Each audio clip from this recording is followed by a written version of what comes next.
Hello, and welcome to the Professor Podcast with Ruth and Claire. Each episode, we talk about a particular topic in the life of a professor.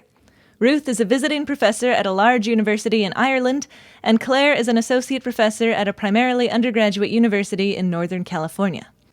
The purpose of our podcast is reflection, so we bring something we think is working and something we're working on to discuss. Welcome to the Professor Podcast with Ruth and Claire. I'm Claire. And I'm Ruth, and today we're talking about teaching to the test. But before we do that, Claire, how was your week?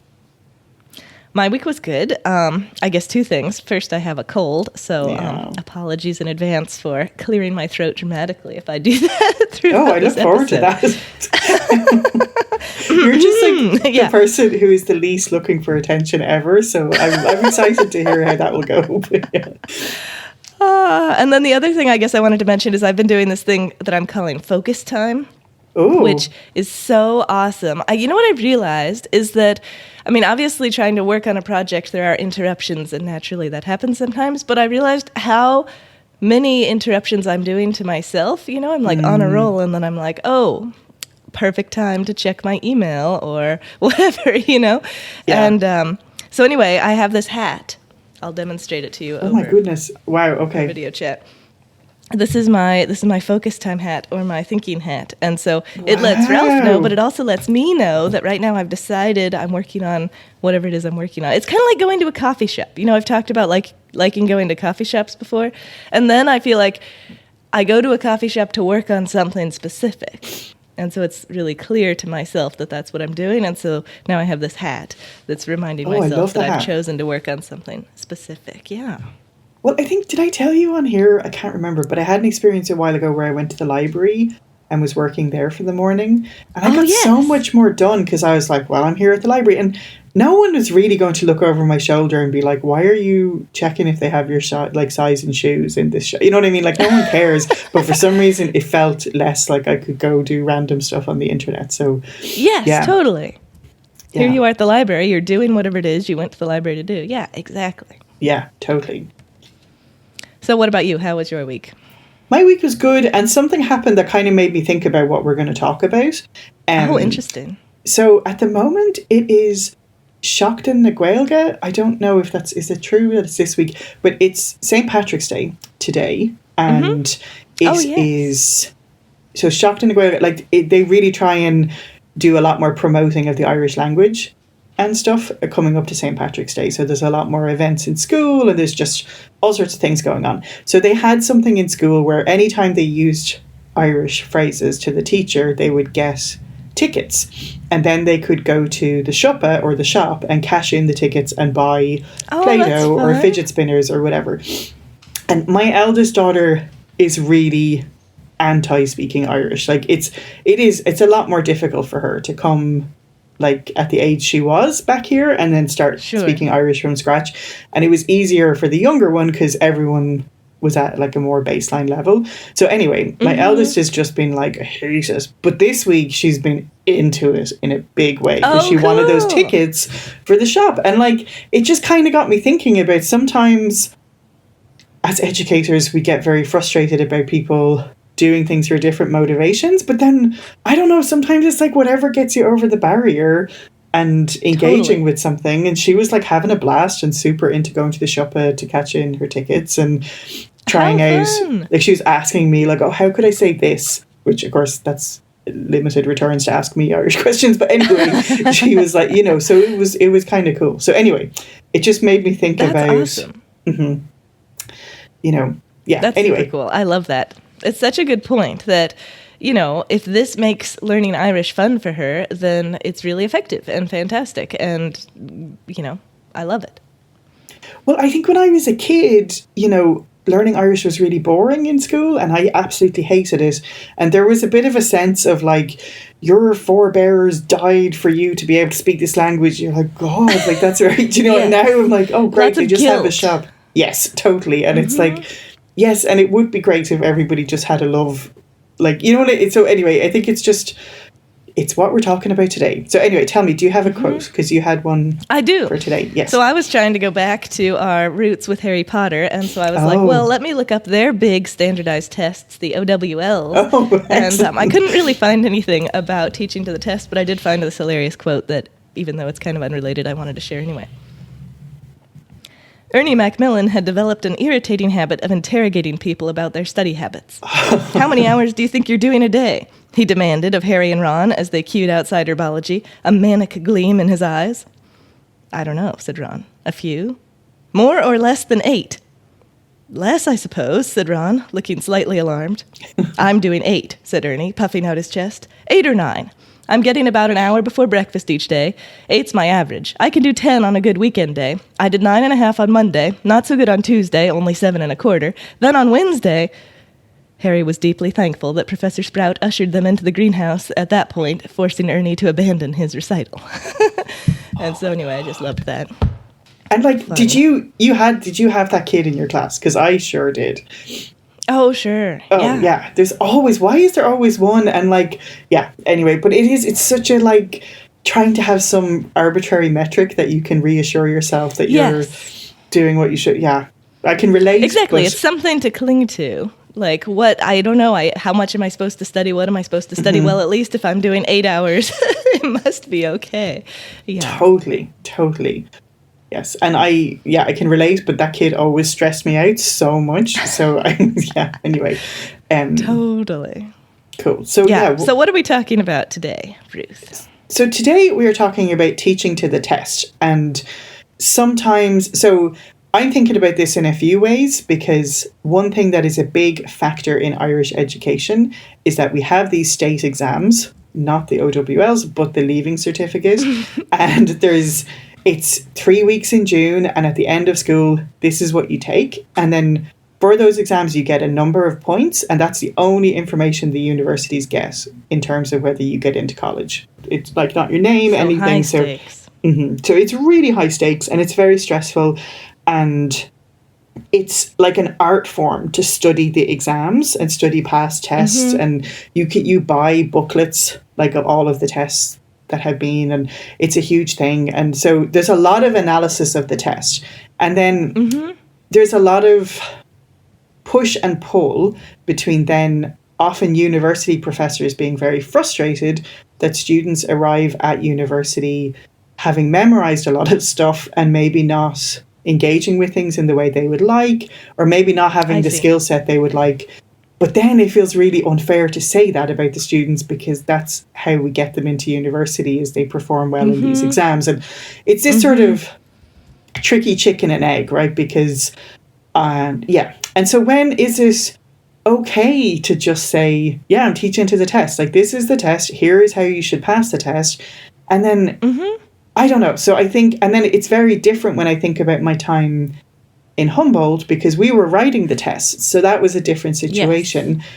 But also, because there is nothing more dispiriting than a student saying, is this going to be on the test? And then if you say no, they're like, sweet, I'm not going to listen to you. And you're like, what? But then it does feel like we're kind of unfair in a way, because we create a situation where they are getting grades. I don't know. So I find it's a very active debate all the time here, is this whole, like, are they really learning maths if you're just telling them what they need to do to pass this test? But if the test is good, then is that okay? Anyway, so it's just kind of, that's where my head is at. And I think my ultimate thing is that I think it's very unfair to be annoyed at students for doing their best to navigate a system that we create where they have to get a grade on a test. So anyway, that's, Tell me about yours, because I love that. Yeah. Yeah, well, I think I totally agree with you that there's kind of a key difference is whether it's a standardized test that you have no control over as the instructor, or versus a test that's designed by you for your class. And those are two kind of separate things. But in both cases, the test is very important to the students. And so naturally, they are going to spend a lot of time focusing on whatever they need to know for that test, because that's how the system is. I totally agree. I guess one thing I wanted to say about it is that I have no objection to teaching to a standardized test if we're explicit that that's what we're doing That's great. I also have no objection to saying we are not teaching to that standardized test. We're teaching something else. So I guess I wanted to give an example. In high school, I took 2 different advanced classes that the teachers had taken totally different stances on this. And so one of them was AP Calculus, and the teacher was like, you are all going to get 5s on this exam. This is what we're doing. Like, he even kind of went over the top in being like, you're going to ruin my reputation if you get a 4. Anyway, it was all really fun. It was okay, a good like, I'm going to come and find you afterwards if you're the one. It was part of his persona that his class was really hard. But the way that he got us to ace the test, and I think a huge proportion of us did get 5s on that test, was he just made his class so much harder than the test, and he really understood what was on the test. And so basically, by going through his class, we were practicing the things that we would encounter on the test at a higher level than we'd encounter them on the test, so the test would seem easy. And I mean, I think we all learned calculus really well because we were learning to pass this calculus test really well. And so that worked great. It was totally out in the open. What we are doing in this class is we're learning to pass this calculus test. And in the process, of course, you'll learn calculus. That was great. Now, on the other side, I had this biology teacher, and he decided very intentionally not to call his class AP Biology, but to call it Advanced Biology. And the idea was, he is not teaching to the AP Biology test. And he was very explicit about that. He said, if you want to take that test, you totally can. A lot of the stuff we cover will be useful, but he is not going to be looking at the test and making sure he covers all the stuff you need to know for that particular test. He had his own thoughts about what he wanted to cover in this Advanced Biology class. And both of those were great classes. And I think it was very helpful that it was very explicit whether we're teaching to the test or not. And so I'm totally 100% on board with teaching to the test or not teaching the test, and as long as it's clear whether we're doing that or not. Oh, I think that's such a perfect example, or like just such a perfect point to make, that like whatever you're doing, just having clarity about it. And so like being... You're right, because like deciding not to teach you the test is completely fine, but you really do need to let students know that if they're like, okay, this is what I need to do, and then it's like, I wonder if the stuff you learned to get the 5 on the AP Calculus test, did you learn it any less because that was your motivation? Do you know what I mean? Like, I don't think so. So so I think, and then you also mentioned something before about when you were talking about the GRE. Yes. And, so my undergraduate chemistry department, where I went to undergraduate at Bates College, I was going to take the chemistry GRE because that was it's a subject test that I needed for some of my grad school applications. And I remember my advisor, Rachel Austin, who we've had on this show, she said before I went to take it, she told me that the chemistry department had been very intentional and decided that they were going to do depth of content and less breadth. And so therefore, there was going to be a lot of the stuff on this exam that I hadn't seen. And so she was just letting me know that. And so, at that point, I can make the decision of going and doing my best, or, with the information that I had gotten from this curriculum that was not designed to teach to the test. Or, I could have gone, I'm equipped with the information to say, oh, maybe I need to go learn some more things. We can find out what categories of stuff we haven't covered that is going to be on the test. Either way, I was just prepared with the information that they had made the explicit decision not to teach to that particular test. And so I could decide what to do with that information. And so that I was totally on board with that too. That was them making a pedagogical decision about what they wanted to do, and it wasn't teach to this particular test. Right, and then that's like such valuable information when you did encounter a question that maybe you hadn't covered, or when you're scored, whatever, because then you're not like, oh, I guess I'm just an idiot, I don't know anything. You're just like, right. Oh, no, I was in a different program that did this other thing. And I think... And then in some ways acknowledging that things can be geared towards a test really puts it in its place of what the test is doing. Like, it is assessing material covered in a class. It's not assessing your inherent worth or intelligence. And so... Exactly. Yeah. So I like that being really explicit thing, because then it's not like... Yeah, I really like that.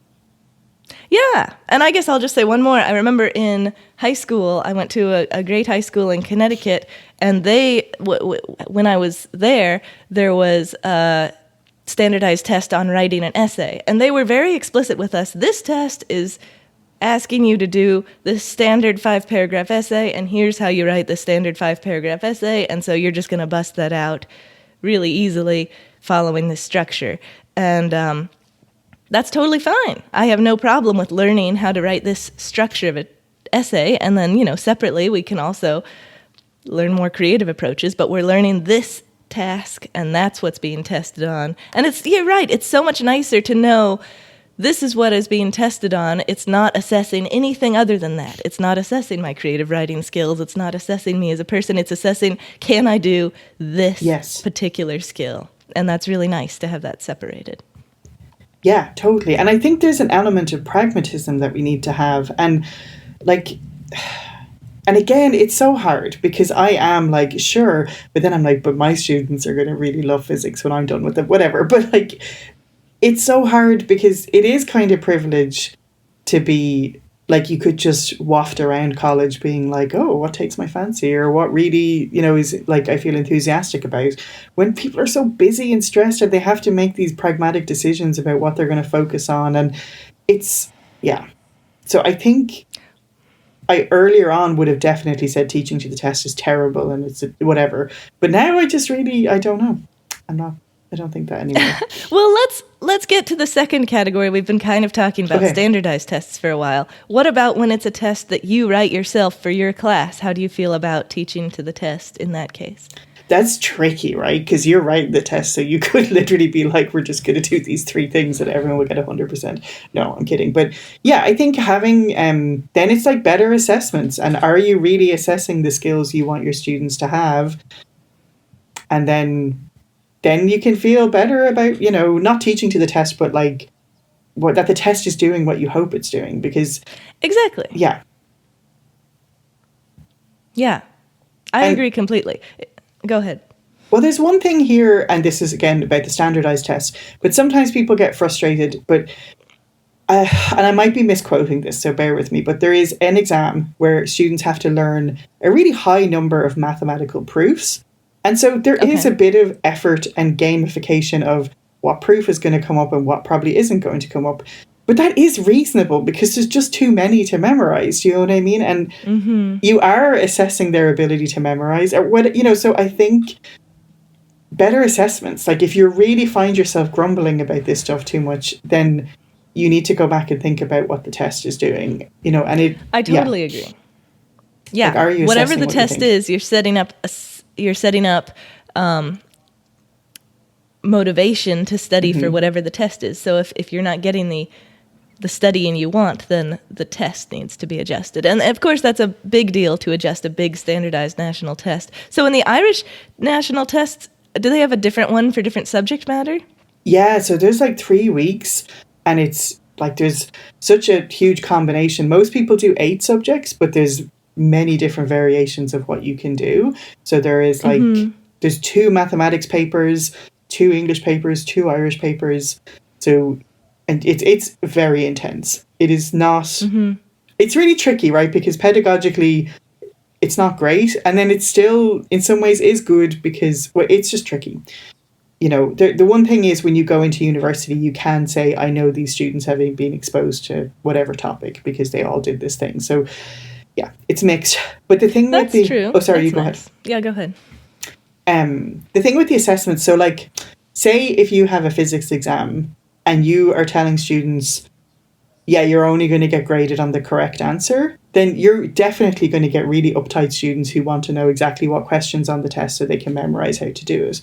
But if you can say, I'm going to give you loads of partial credit for demonstrating, like, how you solve the problem, or here's some things I really want to see a diagram, or I really want to see you lay out.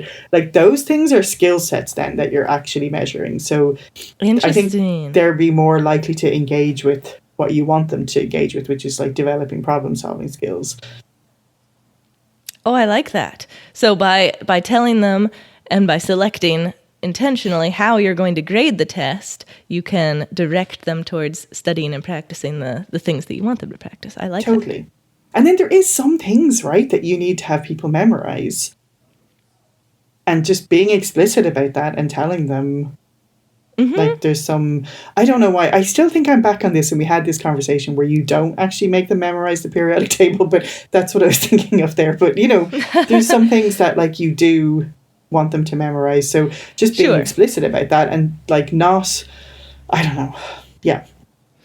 I agree. And I think this comes to the second point I wanted to mention, which is if it is a test in your own control or in my own control, I find like this is actually a huge opportunity to align the stuff that I find important for the class, what's on the test, and to make both of those clear to the students. And so then their motivations for studying for the test, which we've already decided is a really important part of their grade, and they're, you know, we've set up this system so that studying for the test is a good choice for them. And so if we're in control of the test, now we can set it up to be aligned with the important stuff that I've decided is important for them to take away. And then if I make that really clear to them, these are the 5 kinds of questions that are going to be on there.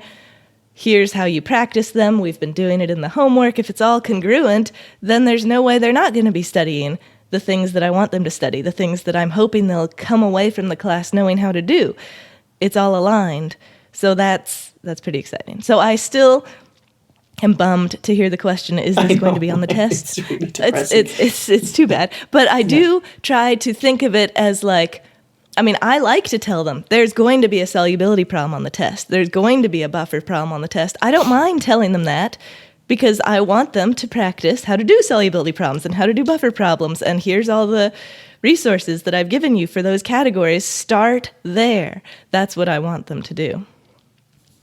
And that's what's so I want them interesting. to know what's on the test. Right. And like, I think one of the biggest practices that sort of blew my mind, because I never told them what was going to be on the test before in the beginning. And part of my thing was like, you know, you sort of prove your worth by noodling around and remembering things that I like winked about or like raised my eyebrow at. Like, it's awful when I think back. But then, like you said, like having an explicit list of these things, like you said, there will be one problem on like, you know, free body diagrams and you have to solve a problem, and just being really explicit, because that is what I want them to learn. And that is really important. So yeah, I think, you know, and maybe I'm thinking of a professor who doesn't even exist anymore, but just the professor who's like maybe acting like the exam is just something they're being forced to do, but what they really want is for everyone to just love physics or chemistry or whatever. And it's just so not practical or fair to students to not acknowledge that we're making this really worth like a lot of points or whatever. And I think then I was coming back to kind of the thing with my daughter, which we talked about utility value before on the podcast, when we're doing things sort of telling students how it's of use to them, both in their learning and life. And sometimes doing well on the test is a utility value for students. Like, my daughter did not want to speak Irish, but if she was going to get a little ticket and then could go and cash it in for Play-Doh, suddenly that's a different prospect. It's fun. Yeah. Yeah, totally. And I totally agree with you. A lot of times, the test is the thing that they value. They want the good grade because that's how the system is. And explaining beyond that, because there's other motivations too, what they could do with this kind of content that they're studying for the test and just in general for the class. What's the benefit of learning all this material that can really help motivate students as well? Yeah. And I think there's ways too of not just making it completely, like doing a combination of like, and obviously we love our subjects and think there is use to it beyond getting X grade or whatever. But yeah, so yeah, I think I've come to terms with the fact that I don't totally despise the concept of teaching to the test anymore. That's great. Yeah, I agree. Thanks, Claire. Thank you, Ruth. Thanks so much for joining us on the Professor Podcast with Ruth and Claire.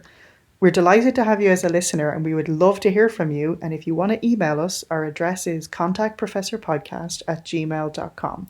We'd love to hear any of your suggestions for future shows or professor quotes that you might want to share with us, or even just things that have come up for you when you were listening to previous episodes. And if you've been enjoying the podcast, we would love if you would spread the word.